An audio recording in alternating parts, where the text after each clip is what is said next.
함께 읽겠습니다. 네가 스스로 말하기를 사람이 나를 때려도 나는 아프지 아니하고 나를 상하게 하여도 내게 감각이 없도다.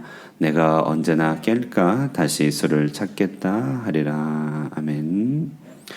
오늘도 이번 한 주도 주님의 은총 가운데 거하시길 축복합니다. 젊은 시절에요. 물론 지금도 젊지만 사역 초년기 때 신방했던 신방이 늘 기억에 남습니다. 한 알코올 중독자를 신방했는데요. 교회 차를 운전해서 도착한 그 집에 제가 놀랐습니다. 방 한 켠이 온통 글라스 장식으로 되어 있는데요. 초록 글라스, 다시 말해 소주병이 아주 한가득이었어요.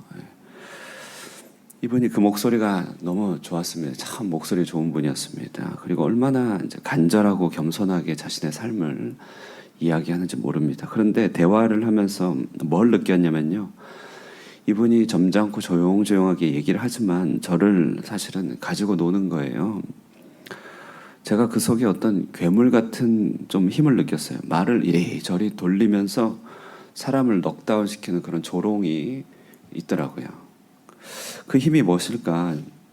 제가 일종의 말 그대로 술의 기운이라고 하는 것을 좀 느꼈던 것 같습니다. 그러니까 술 기운을 통해 역사하는 귀신의 힘이라고 해야 될까요?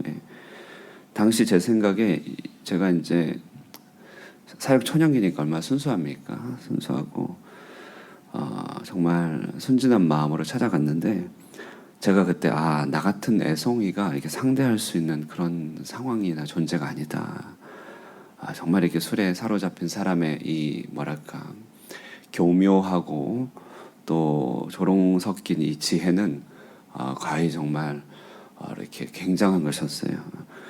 그래서 제가 그것을 깨닫고자 계책을 하나 썼어요.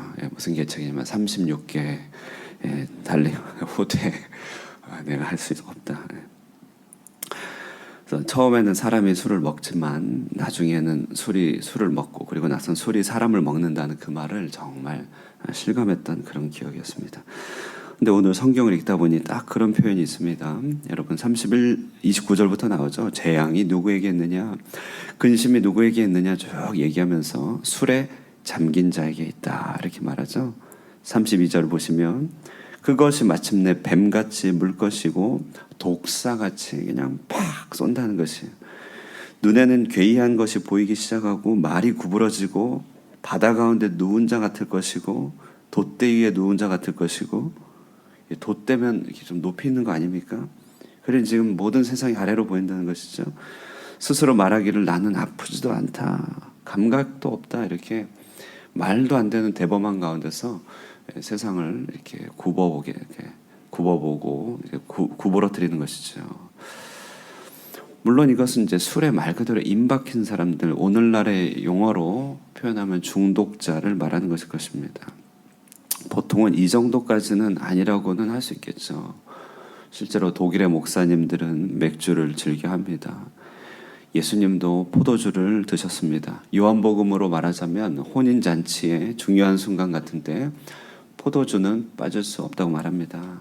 그런데 오늘은 그것을 쳐다보지도 말라고 얘기하죠. 그러니까 이 모순을 통하여 뭘 말해주려고 하느냐, 이런 얘기를, 그러니까 이런 궁금점을 가지고 묵상할 수 있다는 것입니다. 여러분 정말 술로 종종 연결되고 하는 이 세상 전체를 다 포기하란 말이냐, 모두가 다 성직자처럼 살란 말이냐, 이제 이런 마음속에 궁금함도 생길 수 있습니다. 자, 그런데 오늘 잠언에서 강력하게 술을 금하는 이런 말씀의 배경에는요, 맥락에는요, 이런 내용이 있는 것입니다. 곧 하나님조차 이겨먹는 세상 위로라고 하는 그런 탐닉을 주의해야 된다, 이제 그런 얘기입니다.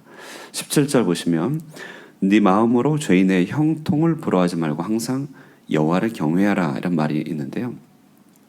여기서 말하는 죄인의 형통이 본문에 보면 술에 대한 탐닉, 또 먹을 것에 대한 탐닉, 또 음행에 대한 탐닉으로 이렇게 나타나는 것을 알 수 있죠. 다시 말해 이제 육적 위로입니다. 육적 위로를 추구하느라 하나님조차 점점점 밀어내는 완고함을 금하라는 그런 얘기죠. 민수기 보면 23장인가요? 발람이라고 하는 선지자가 등장합니다. 이방 선지자인데요. 이 모압 왕 발락이라고 하는 왕의 사주를 받고 이스라엘을 저주하려는 주술 의식을 행하려고 하는 거죠. 당대에 그게 굉장히 통했던 것이에요. 그런데 하나님이 막으셨어요. 말씀을 주셔서 그렇게 하지 마라. 저들은 네가 저주할 자가 아니고 축복해야 된다. 그래서 알겠습니다 하고 하는데 발락이 뇌물로 계속 유혹하는 것입니다. 막대한 금액으로 유혹하면서 그러면서 계속 저주하라고 해요. 그러자 발람이 이 만류하시는 하나님의 말씀이 있음에도 불구하고 못 들은 척하고 나귀를 타고 저주하려고 나갑니다. 그런데 이 나귀가 길을 빙빙 도는 거예요. 돌더니 급기야 담벼락에 붙어서 앞으로 안 가려고 안간힘을 쓰다가 발람의 발을 이 담벼락에 짓이기게 돼요. 그러니까 화가 난 발락이 채찍으로 그냥 나귀를 딱 내려치는 것입니다. 바로 그때요. 나귀가 정색을 하면서 말을 하기 시작하는 거예요. 민수기 보면요. 왜 나를 때리냐고 이렇게 그래요. 내가 만일 계속 나아갔다면 앞에 칼을 들고 있는 천사에게 당신은 당장에 두동강이 났을 것이다. 이런 이제 얘기를 나귀가 합니다. 그러니까 우화 같지만 아주 서늘함이 배어있는 예언적인 장면이죠. 그럼 우리가 일이 안 되고 막히고 내가 익숙히 나귀처럼 타고 다니는 일상의 것들이 빙빙 돌고 막히면 우리는요 거기서 짜증이 확 올라옵니다. 내 뜻대로 안 된다고 그러니까 노가 올라오죠. 근데 여러분 우리가 일상이 막혔기 때문에 죽음의 사자로부터 지킴을 받고 있는 것 아니겠는가. 이게 민수기 발람 일화의 교훈이거든요. 다시 말해서 단계적으로 나를 죄로부터 건지는 하나님의 손길인데 그걸 계속 우리가 외면하니까 일상도 막히고 나귀처럼 타고 다니는 것들이 이렇게 내 발을 짓이긴다는 것이에요. 그러니까 하나님은 처음부터 모든 것을 금하거나 가라앉지는 않습니다. 우리 단계가 있으니까. 천천히 우리를 당신의 소유로 물들여 가세요. 그래서 예전에는 담대히 죄를 추구하다가 때가 되면 꺼리게 하시고 꺼리는 마음도 주시고 하나씩 버리고 내려놓게 한다는 것이 때로는 변화의 계기도 줘서요. 하나님께 달려가지 못하게 하는 것들을 금하고 막으시고 끊어내십니다. 어떤 분이 예수 믿고 교회 다니다가 목사님 멱살을 잡았다고 해요. 왜냐? 들어봤더니 이전에 그토록 즐겨 피우던 담배가 너무 맛이 없게 느껴지다는 것이에요. 그래서 그 즐거움을 잃은 상실감이 억울해가지고 목사님 멱살을 잡았다. 여러분 이런 멱살이 몇 번이도 잡혀도 괜찮습니다. 하나님이 그때그때마다 진흙탕에서 올리시는 그런 인도가 있어요. 하나님이 많이 참고 존중하면서 서서히 이끌어 주시면 서서히 말씀하시면 우리도 못 이긴 척 버려야 됩니다. 하나님께서 건지신 동아줄을 나도 붙잡고 고만고만 올라가야 됩니다.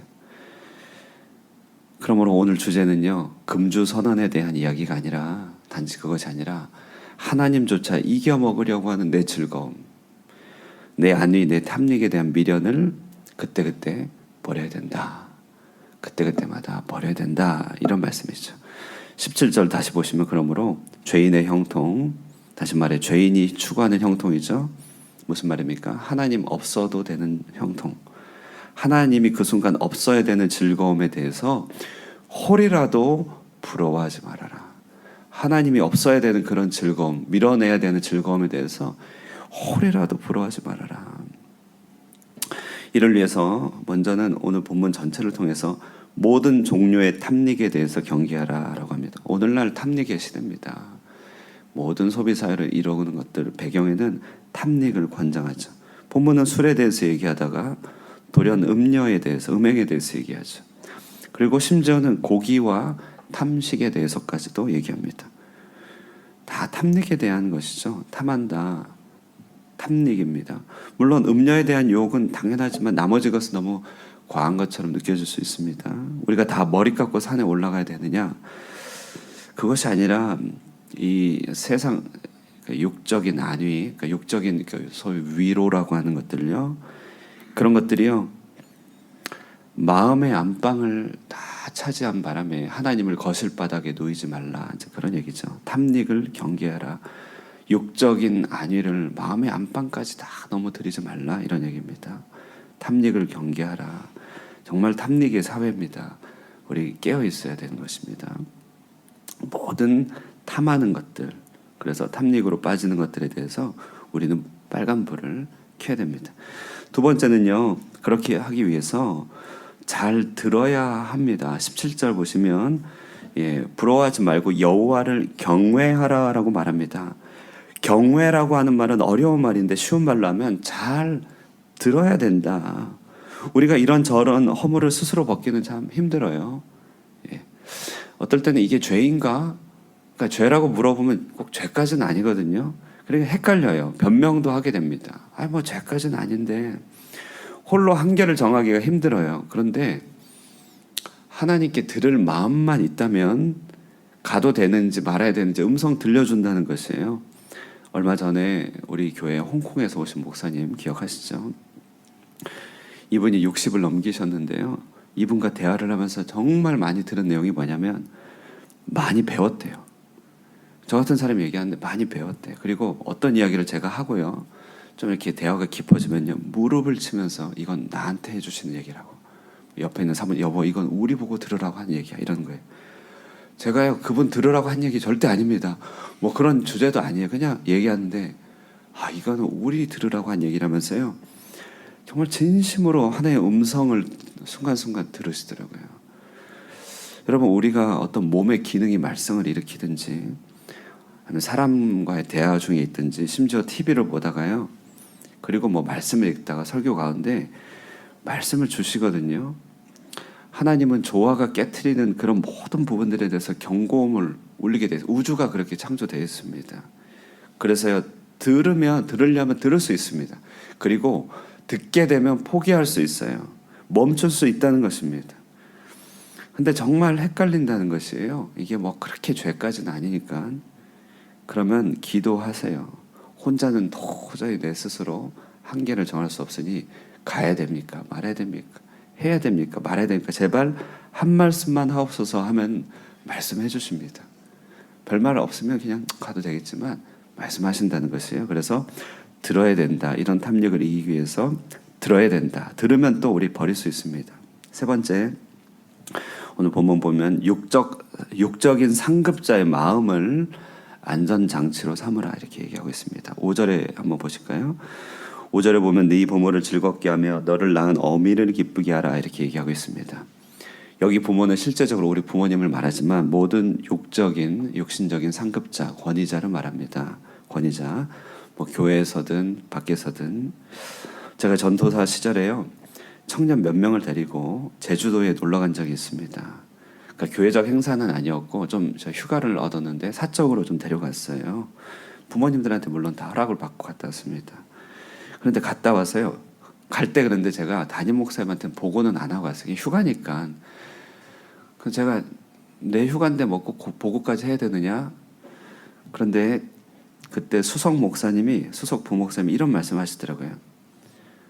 제가 전도사였는데, 김 전도사 지금 잘 다녀왔으니까 다행이지만 만일 전도사가 그렇게 보고 없이 교회 아이들을 데리고 갔다가 혹시라도 일이 잘못되면 담임 목사님의 사역이 얼마나 누가 되겠는가, 이런 딱 그런 말씀하시는 거예요. 제가 그런 식으로는 잘 생각 안 해봤습니다. 그냥 내 생각이 옳다고 생각하면 되는 거지. 근데 그때 그 말씀이 참 큰 교훈이 되었어요. 교역자인 내가 경솔하게 행동한 일로 인하여 문제가 생긴다면 나를 교역자로 신임한 목사님의 입장이 얼마나 난처하겠는가. 이게 무슨 관계의 쓰리 쿠션인가요? 여기. 제가 너무 나만 생각했구나 좀 많이 깨달았어요. 그때부터 이렇게 좀 생각하는 법을 배우게 되더라고요. 어떤 행동을 할 때 어떻게 걸쳐 있는지.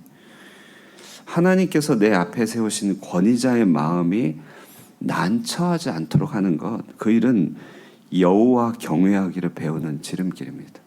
어떤 행동을 할 때 아이들이 부모님의 얼굴을 생각하는 것, 그런 것에서부터 하나의 음성을 듣는 것이죠. 자, 이렇게 우리에게 육의 탐닉을 이기게 하는 하나님의 방법들이 다 있다는 것입니다. 오늘 하나님조차 이겨먹으려고 하는 육신의 안위에 대해서 경계의 됨을 우리가 함께 나눕니다.